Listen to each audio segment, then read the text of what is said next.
Sandra Bland, Michael Brown, and McGruff. What do all these things have in common? The police. The police, that's right. So what does it take to be a police officer in this day and age? What is the definition of a quote-unquote good cop? What does society expect from the police? The better, if not the best question to ask is, what should police be doing? Good information to know. Now, according to Policing America, Methods, Issues, Challenges, there are 4 basic functions to policing: enforcing the law, performing services, preventing crime, and protecting the innocent. I'm just going to focus on the first 2 functions and talk about how they can be used to glorify God. So let's delve into what can be considered as the more difficult of the first 2 functions, and that is enforcing the law. Now, in any job, enforcing the laws can be difficult. Why? Because nobody's perfect. Put yourself in the shoes of an officer for a second. You're in your patrol car and you're driving down the road and you realize you're late for an engagement. So what do? You start speeding. And all of a sudden somebody comes by you 10 miles an hour faster than you're already going. Or maybe you're speeding and you realize you shouldn't be doing that, so you slow down, but that person in front of you that was speeding with you continues to speed. You flip your light bar and go pull that person over and write him a ticket. Those are the types of situations officers face on a daily basis. But it's more than just about, should I write this person a ticket and will I be considered a hypocrite? It's about the character with which you enforce the law. Now, enforcing the law demands honesty, consistency, and adaptability. If you're honest with yourself, 9 times out of 10, you're going to enforce correctly.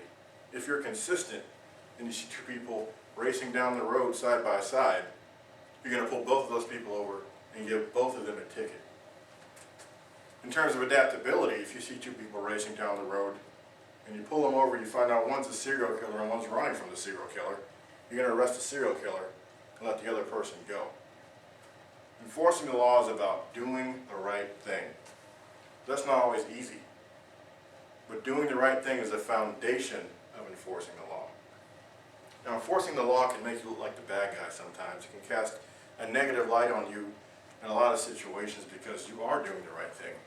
But let's take a look now at the second function, which casts a more positive light on you and makes you more of the good guy a lot of times in situations, and that's performing services. Now, performing the services is the bread and butter, or if you prefer, meat and potatoes, of building community relationships. Look at it as you as an individual working with a group to build your community up, to make them better. It could be something as simple as seeing a down traffic light and reporting it up, maybe directing traffic until help comes, or helping someone who's hurt or in need. Take Katrina, for example. When that hurricane hit the Gulf Coast, it wasn't just FEMA and the Red Cross out there helping people. They also had police providing aid, helping rescue people, making sure people got medical supplies. On a more local, smaller scale, you have police helping organizations like animal control. In a rural area, you might help corral livestock back onto someone's property, or maybe in a more suburban area, you'll help animal control catch stray animals. If they're rabid, make sure they're taken down humanely, or if they're not, make sure they get to the pound. Or in the case of tagged animals, make sure they get back to their owners. So we've seen enforcing the law and providing services and how they correlate with policing. Now let's look at how both of those functions can be used to glorify God. Now, as Christians, we want to glorify God in everything we do, and our jobs are no exception. When it comes to enforcing the law, we're talking about a pretty black and white function. But each individual officer has the discretion to enforce the law as they see fit. And what does that mean? It means showing mercy when you're enforcing the law. Go back to the example of the 2 kids street racing. You can pull them over, assess the situation, and say, it's pretty empty out here. You guys were only a danger to yourselves and those 2 big oak trees.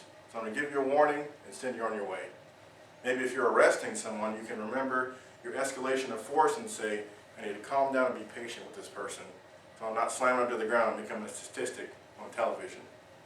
In terms of performing services, you have a much greater opportunity when you have that interpersonal communication with people to spread the word of God. Hey, let me pray for you. Let me pray with you to help you through the situation, to get you what you need. So before I close, let's recap what we've learned. We've learned that we need law enforcement to help keep order, and we need performing services as a police function to build relationships with the community. And when you add Christ to that equation, not only are you showing God to the people you're working with, you're showing yourself as a vessel through which God's love flows, but you're also working towards building and maintaining a more peaceful society. Thank you.